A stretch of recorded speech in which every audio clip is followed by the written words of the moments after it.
Hey there guys, welcome to the channel, welcome to the video. We're gonna do something a little bit different today. We're actually gonna work on dirt bikes in this video for a change. So what we're gonna do is we've got this little number right here we're gonna install on the YZ125. It is a Lectron Carburator. It came with this little tool set. It said on the website we recommend you ordering the tool set, and it came with like an Allen key, and I'm not exactly sure what the other thing is, but we'll get into it. As well as I guess it came with this throttle cable. So we're gonna switch out a new throttle cable too. On top of that, if that was not enough, we also got some V-Force reeds. Now we put these on the YZ65, I don't know, a few months ago. It really ran good, it sounds good. So I figure, hey, if it's good enough for my son, it'll be good enough for me. So we're gonna put the V-Force reeds. I apologize for the humming noise in the background. That's my neighbor's AC unit running. I'm gonna be nice and not ask them to go and turn it off this time.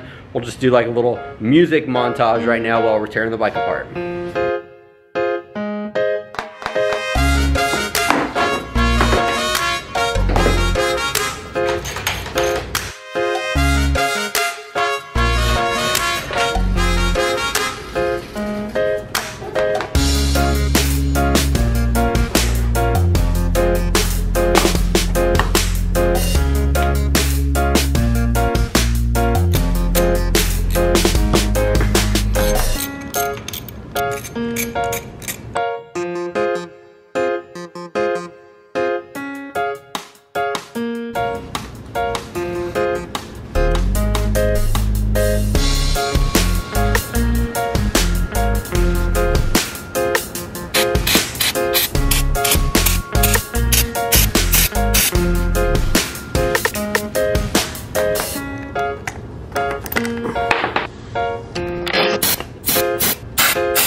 You good, buddy?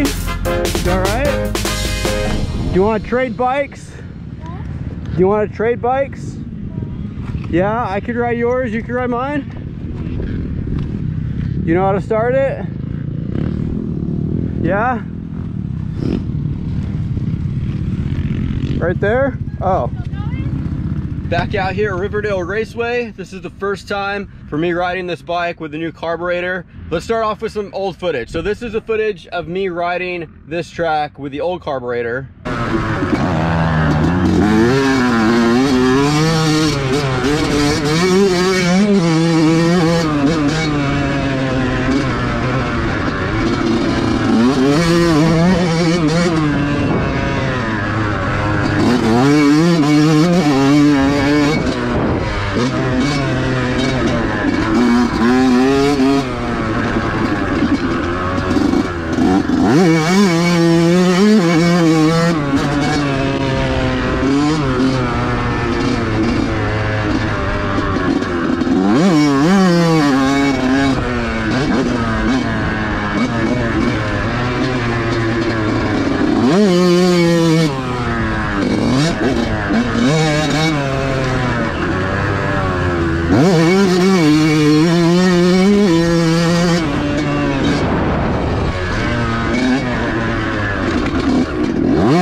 And now this will be with the V-Force reeds and the Lectron carburetor.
Fun. Didn't even write that track at all. But I'll get into a review of the bike and the carburetor here in a second. But first, let's talk about me. A couple things I need to work on. One, I'm out of shape. We already knew that. I'm probably good for a couple laps. You know, some people do like 20 lap motos. I do 2 lap motos, and then I got to pull off and recover for a minute. So I got to work on my endurance. 2, I got to work on my bike control. Just when it got rough and I just, you know, wanted to stay on the gas and I wanted to be aggressive into the turns, I just couldn't. I just didn't feel like I had the control. I couldn't hang on to the bike, so I need to work on that. 3, I'm not making excuses. I'll be the first to admit I'm not very fast, but I bruised my tailbone about a week ago. We were at a river and I was crossing on some rocks without any shoes on, slipped, landed on my tailbone. I thought it was fine, and then I went riding today and apparently it's not. Not a big deal. It just hurt when I sat down or seat bounced or hit a bump or something. So there's that. If you guys know who Scotty Creamer is, he is arguably one of the best freestyle BMX riders ever. In my opinion, he probably was the best. Scotty Creamer was one of these guys that you'd love to watch him ride, but you'd also hate it because the dude was just so good.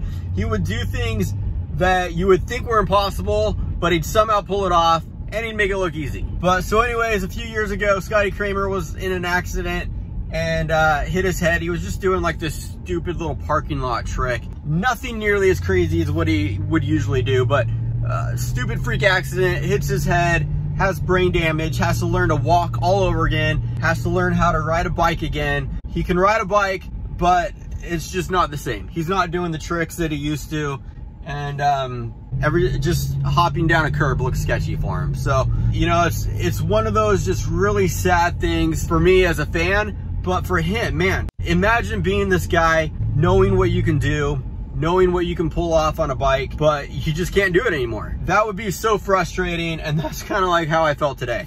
I was like, I want to go faster, I want to do better, but I just can't. I have this stupid 38-year-old body that won't let me. But it was fun. It was fun. I'll progress. I'll get better. Hopefully.